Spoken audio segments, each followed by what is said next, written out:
아멘. 우리 옆 사람과 인사합니다. 예수님의 이름으로 사랑하고 축복합니다.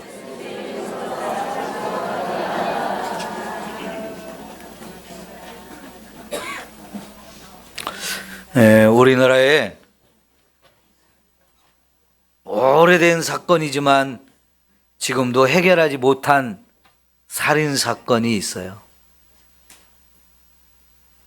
대구의 성서초등학교 학생들 5명, 5학년짜리들이 산속 계곡으로 도롱뇽 알을 채취하러 간다고 갔다가 실종이 됐어요. 그게 1991년에 일어난 사건인데요. 나중에 한참 시간이 지난 다음에 얘네들이 안매장된 시체를 발견을 했습니다.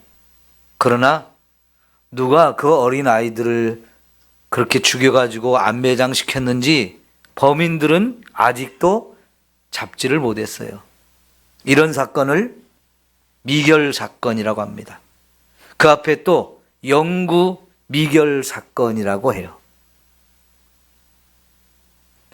참 어린 아이들이 그렇게 누군가에 의해서 죽임을 당하고 안매장을 당했는데 범인을 찾지 못했다.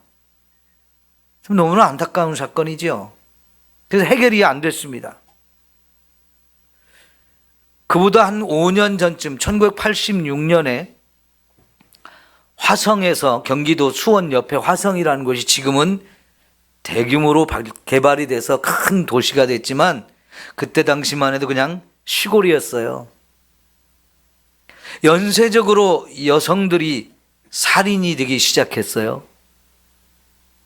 그런데 살인을 시체는 찾는데 범인이 누구인지를 알지 못하는 겁니다.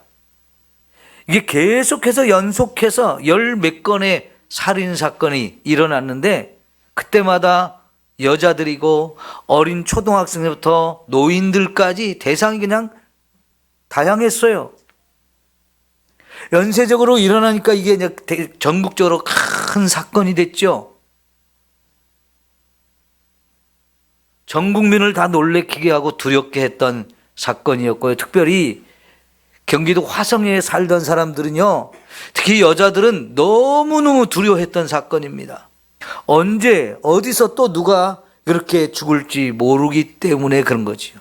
근데 여자들이 다 한결같이 강간을 당하고 살인을 당했어요. 그런데도 범인을 찾지 못했습니다. 그때만 해도 우리나라에 과학적인 수사 기법이 발전하지 못했던 때입니다. DNA 검사라는 것도 몰랐고요. 있지도 않았고요.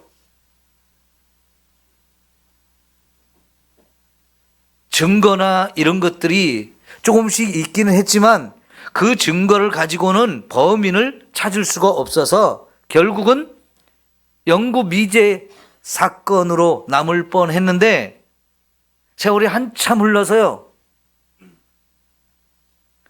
범인이 잡혔어요. 이춘재라고 하는 범인이 부산 교도소에 갇혀 있었는데요. 이 사람은 청주에서 자기 처제를 살인을 한 사람이었고 그것 때문에 감옥에 갇혀 있었는데 시간이 점점 지나면서 과학적인 수사 기법들이 개발이 돼가지고 발전을 해서 결국은 DNA 검사를 통해서 이춘재가 살인자라는 걸 알게 됐고 그 사람이 처음에는 강력하게 부인을 해서 어떻게 할 수가 없었지만 시간이 지나면서 증거들이 계속 드러나니까 결국은 자백을 통해서 해결이 됐습니다. 이런 사건들은 우리나라에서도 정말 많은 분들이 아는 유명한 사건이죠. 오늘 말씀에도 하나님이 누가 범인인지 알지 못하는 살인사건이 일어난 것, 그걸 말씀하시면서 이걸 어떻게 처리하는가 그 규정을 말씀해 주시는 겁니다. 근데 오늘 말씀은 실제 사건이 일어났기 때문에 하시는 말씀이 아니고 너희가 가나안 땅에 들어가서 앞으로 살게 될 건데 그 땅에 살다 보면 이런 일도 있을 거야. 그때는 이렇게 처리하라 라고 말씀을 해 주시는 겁니다. 왜 이런 말씀을 주실까요? 저와 여러분이 어떤 사람도 죄의 영향력에서 자유로울 수 없다는 것을 말씀해 주는 겁니다. 우리는 모두가 죄인이라는 거 인정하십니까? 하나님을 믿든 믿지 않든 이 세상의 모든 사람은 다 죄인이라는 거예요. 우리가 로마서 3장 23절 24절 말씀을 암송했죠? 다음 주에 또 암송을 다시 한번 할 건데요. 거기 뭐라고 말씀하십니까? 모든 사람이 죄를 범하였다라고 말씀을 하십니다. 하나님을 안 믿는 사람들은 이것을 인정하지 않으려고 하는 사람들이 많을 겁니다. 왜요? 나는 죄 없어. 이런 사람들이 아직도 세상에 많거든요.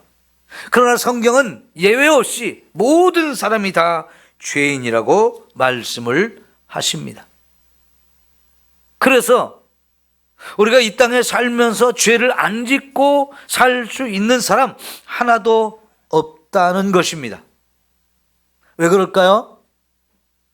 이 땅의 모든 사람은 아담과 하와의 후손이고요. 그 아담과 하와가 처음에는 죄 없는 사람으로 하나님에 의해서 창조되었지만 이 아담과 하와가 하나님이 금하신 선악과를 따먹고 또 하나님이 금하신 이 명령을 불순종함으로 인해서 죄를 짓고 말았습니다. 그래서 그 아담과 하와의 죄가 아담과 하와의 후손으로 태어난 모든 사람들에게 유전이 되어 있고 이제 이 땅의 모든 사람은 그 죄로 인하여 태어날 때도 죄인으로 태어나고 또 태어나서 사는 동안에 끊임없이 크고 작은 많은 죄를 짓고 산다. 이게 하나님께서 우리 인간에 대한 진단입니다. 여러분, 가끔은 우리가 병원에 가서 의사들의 진단을 받을 때 끔찍하고 무서운 질병이 우리에게 있다는 진단을 내릴 때가 있어요. 인정하고 싶지 않지만 인정해야 되는 상황에 올 때가 있습니다. 근데 누구도 그걸 받아들이는 건 쉽지 않아요. 그러나 솔직히 말하면 내 안에 그런 병이 있다는 걸 여러 가지 검사를 통해서 증거가 있기 때문에 의사는 그렇게 진단을 한 거지요.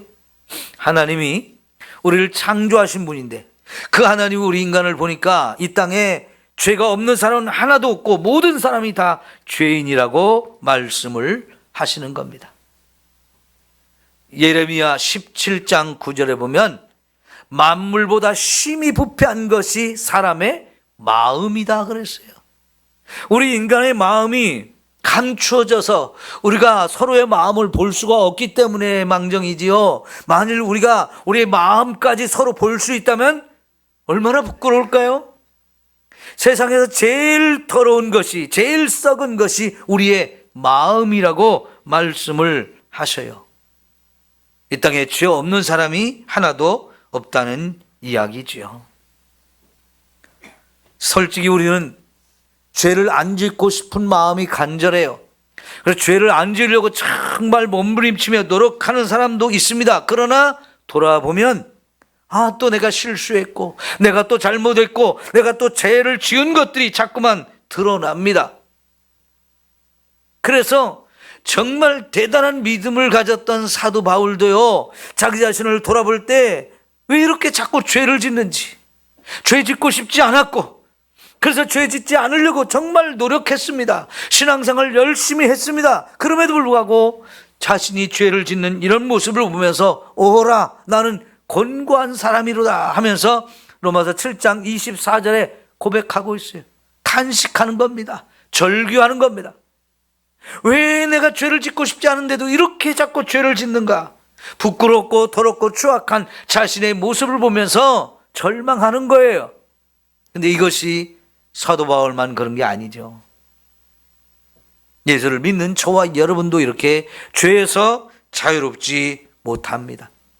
우리가 신앙생활을 하기 때문에 예수님을 통해 구원도 받았고 죄 사함도 받았고 이제 하나님 말씀대로 살아야 된다는 걸 알기에 죄 안 짓고 살려고 얼마나 많이 했습니까? 그럼에도 불구하고 우리가 또 죄를 짓고 있는 모습들을 봅니다. 죄는 그렇게 강한 힘을 가지고 있어요.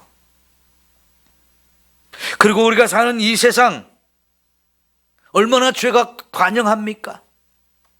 사탄이 끊임없이 저와 여러분을 죄로 무너뜨리려고 온갖 것으로 유혹을 합니다. 우리가 조금만 방심하면 그래서 자꾸만 무너지는 거거든요. 여러분, 유대인들이 그렇게 존경하는 다윗 왕도 한때 이렇게 죄 앞에 너무나 힘없이 무너지고 넘어진 순간들이 있었잖아요. 자기의 신하들이, 특별히 용맹한 군인들이 전쟁터에 나가서 지금 전쟁을 벌이고 있는 동안에 왕은 왕궁에 있는 동안에 낮에 낮잠을 자고 일어났는데 마침 창문을 열고 보니까 저쪽 아래쪽에 더위에 벌거벗고 목욕하는 여인이 보였어요. 예루살렘 성 다윗이 왕궁이 있던 자리가 이렇게 비탈진 산비탈에 있거든요.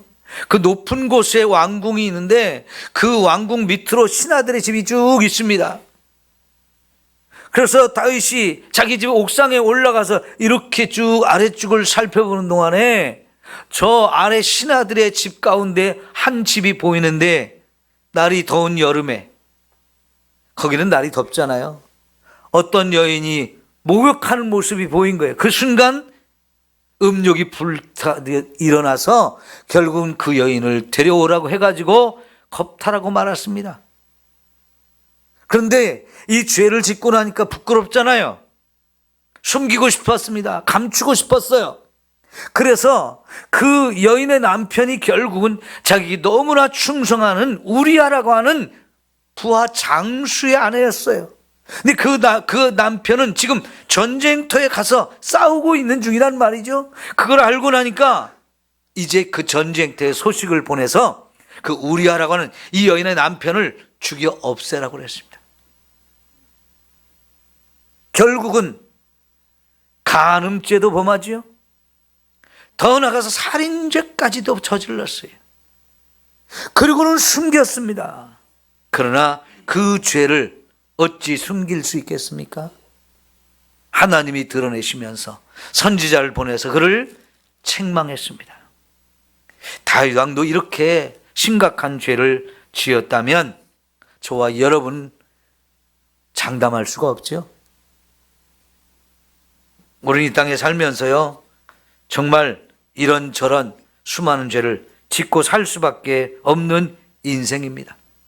나는 아니야, 죄가 없어, 죄를 안 지을 거야, 장담할 수가 없습니다. 거룩하게 정결하게 살아야 된다는 거 압니다. 말씀을 붙들고 그 말씀대로 살면서 거룩하게 살려고 우리가 노력도 합니다. 그러나 우리도 자꾸만 넘어지지요. 그리고는 그 죄를 해결할 능력도 우리에게는 없습니다. 이게 참 심각한 거지요. 그래서 그 죄를 해결하지 못하면 결국 우리가 하나님의 심판을 받아서 죽음을 당할 수밖에 없는 거잖아요. 로마서 6장 23절은 뭐라고 말합니까? 죄의 삭은 사망이다. 사람이 죽는 것이 바로 이 죄 때문이라는 것, 성경은 정확하게 가르쳐 줍니다. 그 우리 인간은 내가 죄를 짓고도 그 죄를 해결할 능력도 없고요, 그리고 그 죄 때문에 죽음이 찾아오는데 그 죽음 앞에 정말 속수무책이에요. 이 죄와 죽음의 문제는 우리 인간의 가장 큰 문제입니다. 그래서 하나님께서 저와 여러분의 죄와 죽음의 문제를 해결할 수 있도록 하나님이 구원자를 보내시는데 그분이 누구십니까? 예수님. 예수님은 하나님의 아들이십니다. 하나님이신 예수님이 사람의 몸을 입고 태어나실 때에 동정녀, 결혼을 하지 않은 여인의 몸에서 태어나신 이유가 뭘까요? 인간의 아담과 하와의 죄가 유전되지 않은 죄가 없는 몸으로 태어나시고 죄가 없는 모습으로 이 땅에 사시다가, 그래서 그 죄 없는 분이 죄인인 우리의 죄를 다 대신 짊어지고 우리가 받을 죄의 형벌과 저주와 심판을 자신이 받으면서 십자가에서 우리를 대신해서 죽어주신 거예요. 그걸 통해서 우리 죄를 해결해주고, 그가 죽었지만 죽음의 자리에서 부활하심으로 죽음의 문제까지도 해결해 주셨기 때문에 이 예수님이 우리의 구원자가 되십니다. 죄가 없으시고 죽음을 이기신 우리 예수님만이 유일한 우리의 구원자가 되시는 거지요. 여러분, 오늘 말씀에 나오는 이 사건, 누가 이런 죄를 벌였는지, 이런 끔찍하고 너무나 잔인한 범죄를 저질렀는지 아무도 알지 못하는 시신을 발견한 거예요. 그러니까 이 원어로 본문의 말씀을 잘 살펴보니까요, 사람이 전혀 발길이 닿지 않는 곳, 또 그렇다고 어쩌면 인적이 아주 드문 곳, 그런 곳에서 시신을 발견했는데 칼에 많이 찔려 죽은 거예요. 그러니까 얼마나 계획적이고 잔인하게 죽인 시신인지 알 수 있는 거거든요. 사람이 이런 죄를 저지르려면 분명히 계획을 세웠을 거예요. 이건 고의적입니다. 그리고 어떻게 죽일지 준비를 해서 칼 준비하고 사람을 그쪽으로 유인하고 사람이 보이지 않는 그런 곳으로 데리고 와서 거기서 잔인하게 찔러 죽이고 도망갔어요. 그래서 누가 그렇게 했는지 알 수가 없습니다. 이런 죄를 누가 저질렀느냐? 이스라엘 백성이 이스라엘 땅에서 저지른 것입니다. 여러분, 하나님은 일찍이 이 백성에게 살인하지 말라 10계명의 말씀을 주셨죠. 그래서 유대인이라면 살인하지 말라는 이 계명을 모르는 사람이 없습니다. 그럼에도 불구하고 이 하나님의 백성들이 사는 땅에도 이런 끔찍하고 잔인한 범죄가 일어날 수 있다는 것이죠. 그래서 하나님이 이런 사건이 일어나거든 이 문제를 어떻게 처리할지를 가르쳐 줍니다. 그만큼 우리 인간은 흉악한 죄를 저질 수 있는 사람들인 거지요. 이것을 오늘 저와 여러분이 다 인정해야 합니다. 오늘날은 수사를 정말 기가 막히게 해요. 과학적인 방법들이 정말 많이 발전했고 우리 주변에 CCTV나 이런 것들이 정말 많기 때문에요, 범인이 웬만하면 다 잡힙니다. 다 밝혀집니다. 아까 처음에 말했던 대구에 일어났던 사건, 이거는 진짜 아직도 해결을 못했지만 화성에 연속적으로 계속 일어나고, 그래서 범인을 찾지 못했던 것도 사실은 범인을 찾아냈어요. 그러나 지금부터 3000년 전의 사상이니까 이 범인을 찾는 거는요 정말 쉽지 않은 일이었을 거예요. 그래도 그런 일이 분명히 일어난다는 거지요. 다윗 왕도 그런 죄를 저질렀는데요, 얼마나 수많은 일들이 일어나겠습니까? 자, 하나님께서는 이 문제를 어떻게 처리하라고 하시나요? 그 시신이 있는 곳부터 주변에 있는 마을들을 딱 살펴가지고 가장 가까운 곳에, 가장 가까운 마을의 장로들과 제사장들이 이곳으로 오라는 거예요. 불러서 그 사람들이 이 시신을 처리하고 그리고 이 사건을 마무리 지으라고 하는데 죄를 씻어내야 된다라고 말씀을 하십니다. 장로들은 그 마을의 지도자들입니다. 그래서 장로들이 와서 먼저 누가 이런 죄를 저질렀는지, 범인이 누구인지를 샅샅이 조사했겠지만은 찾을 수가 없었겠죠. 그럴 때 하나님께서는 우선 그 장로들이 우리 마을에서는 이 사람을 죽인 사람이 없습니다. 우리 마을은 절대 이 사람의 이 살인과 전혀 사건이 상관이 없습니다 하는 것을 확인하게 하시고 선포하게 하셨어요. 왜 이렇게 처리를 해야 될까요? 그냥 시체 처리하고 그냥 없는 것으로 끝나는 게 아니고 그 마을 사람들이 와서 이 부분을 이제 처리하게 하시는 거지. 우리 마을에 그런 범죄자가 있었는가 없었는가부터 조사하고 그것이 없는 걸로 확인하라는 거지. 왜 그럴까요? 우리 마을에서는 이런 죄가 일어나서는 안 된다는 것을 장로들부터 시작해서 그 마을 전체가 생각하게 하는 거예요. 마을 공동체 전체가 윤리의식을 갖게 하는 것입니다. 이런 죄가 우리 가운데서 우리 땅에서 일어나서는 안 된다는 것을 확인하게 하고 우리 그렇게 살아야 된다고 하나님이 강조하시는 거지요. 여러분, 우리가 사는 이 세상이 윤리의식이 좀 높은가요? 어떤가요? 여러분 생각에는 어때요? 예전보다는 우리 사회 전체적으로 이런 윤리의식이 많이 떨어졌다고 느끼지 않으세요? 범죄도 점점 더 잔인해지고 흉악해집니다. 끔찍해집니다. 그런 일들이 정말 많이 일어나고 있어요. 사람들의 죄악이 점점 심각해지기도 하지만 우리 사회 전체가 이런 윤리의식이 점점 떨어지고 있어요. 그런 부분을 우리는 좀 생각하면서 우리의 윤리의식을 좀 자꾸 끌어올려야 하는 것입니다. 우리 각자가 이런 죄를 저지르면 안 돼. 죄는 무서워하고 죄를 자꾸 끊어내고 죄를 멀리해야 된다는 이런 생각들을 우리가 자꾸 가져야 됩니다. 근데 그것은 교회로부터 시작되어야 돼요. 우리가 이렇게 예배 시간마다 하나님 앞에 와서 예배하면서 하나님이 주신 말씀을 자꾸 마음에 새기고 듣는 이유가 뭡니까? 우리가 이 말씀대로 살아야 된다는 걸 자꾸 배우고 그래서 그렇게 살려고 자꾸 노력하는 것도 그렇게 노력해야만 우리 사회가 윤리의식이 점점 높아지기 때문입니다. 우리는 교회 안에서만 이 말씀대로 신앙대로 이렇게 산다는 걸 보이는 게 아니고요. 내가 어디를 가든지 하나님을 믿는 사람으로서 어디에서든지 무엇을 하든지 하나님 말씀대로 하는 것을 자꾸 보여줘야 돼요. 그래서 내 주변에 있는 사람들에게도 예수를 믿는 사람들은 정말 죄를 멀리하고 죄와 상관없이 살려고 정말 노력하는 사람들이구나, 이것을 보여줄 수 있어야 돼요. 그래야 나도 거룩하게 살고 우리가 선한 영향력을 세상에 끼쳐서 사람들로 하여금 죄를 멀리하게 하고 사람들이 거룩한 삶을 살게 하는 이런 일에 우리가 영향력을 끼쳐야 하는 거지요. 아멘. 여러분, 마태복음 7장에서 하나님 우리가 세상에 빛이 되고 소금이 되어야 한다라고 말씀을 하십니다.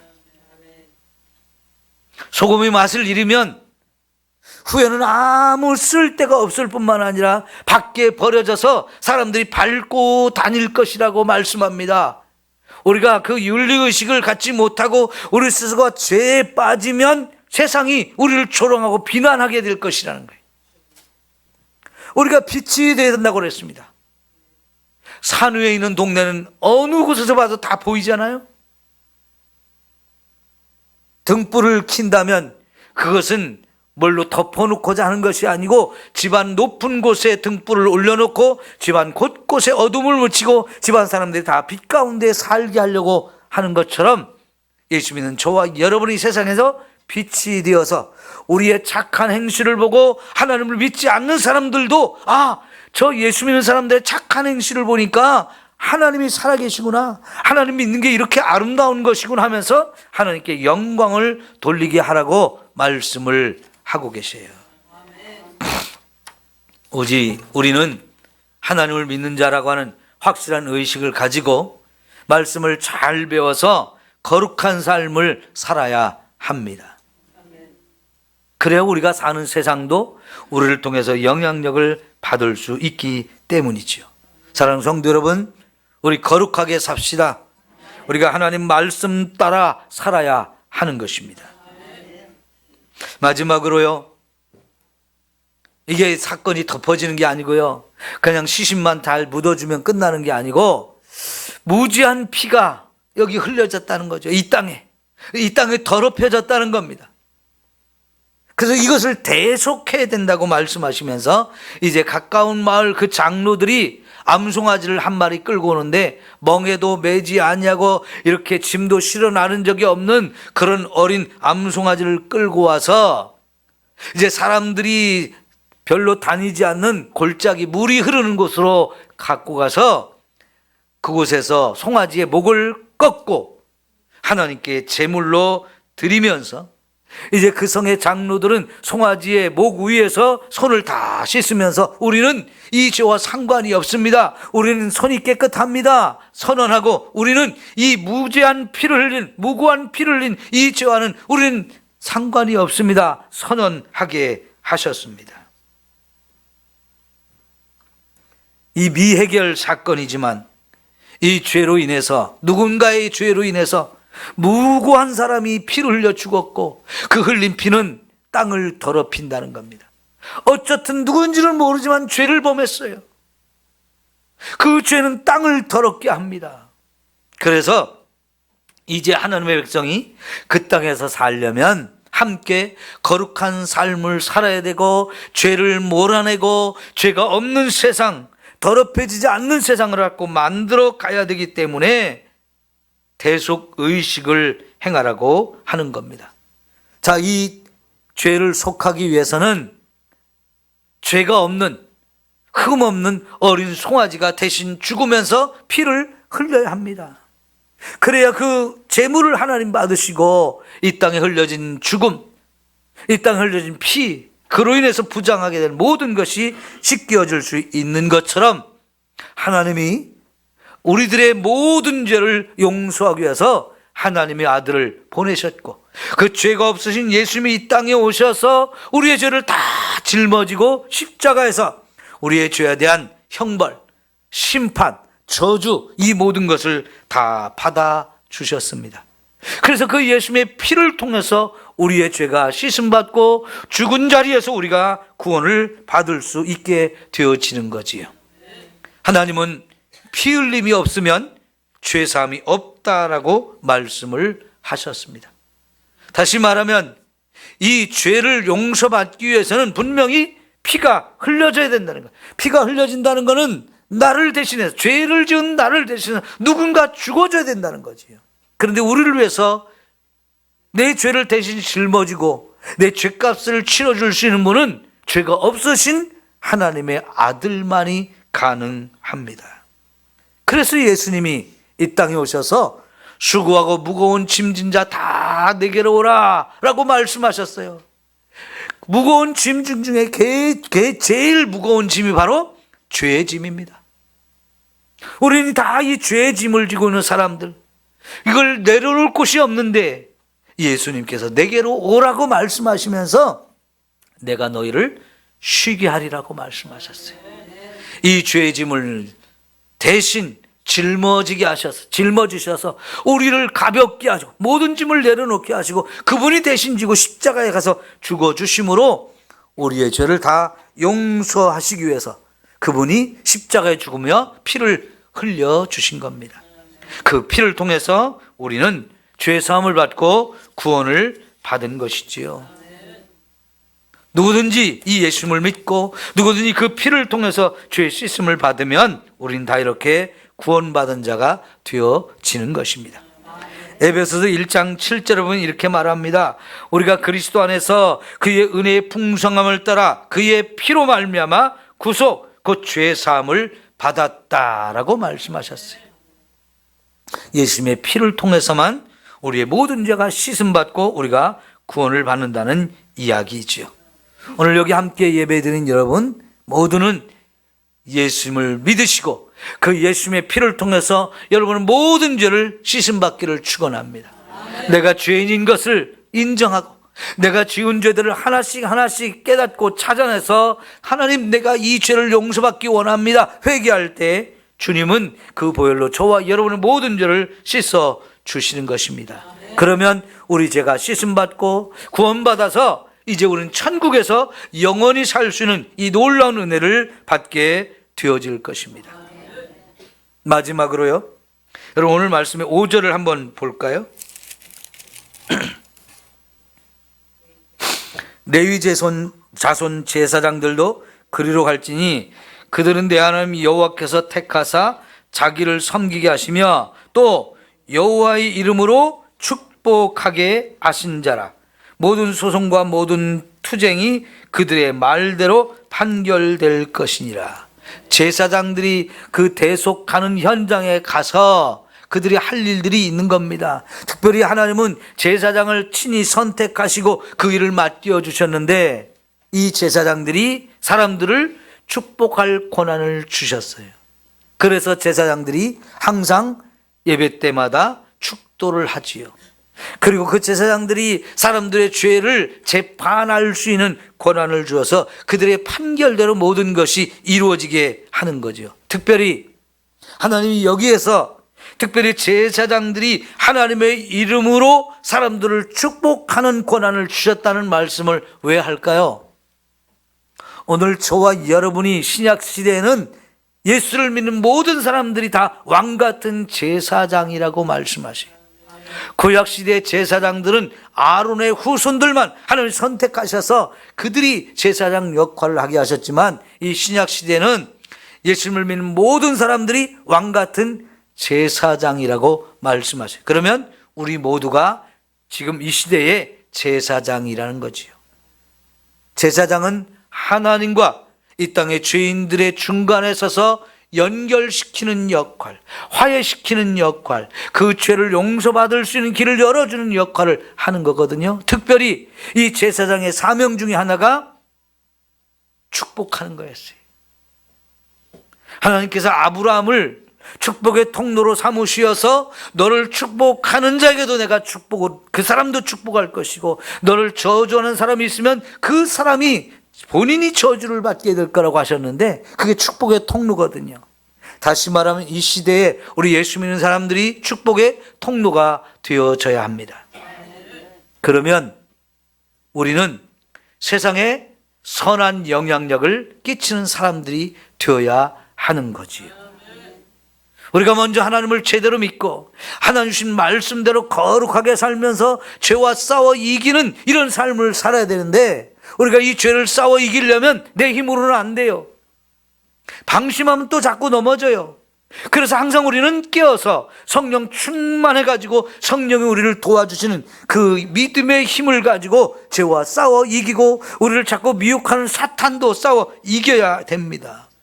그러려면 또한 말씀으로 무장할 때 우리가 정말 거룩한 삶을 살 수 있는 것이고요. 그것이 바로 세상에 흘려보내는 선한 영향력이고 세상을 축복하는 방법인 겁니다.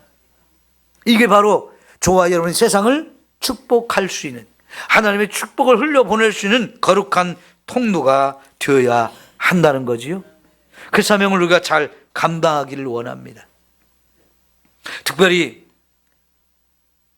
이 대속 의식을 행하면서 장로들이 그 죽일 이 송아지 목 위에서 자신들의 손을 다 씻으라고 그랬습니다. 손을 씻는다는 게 뭡니까? 우리는 죄를 끊어버렸다.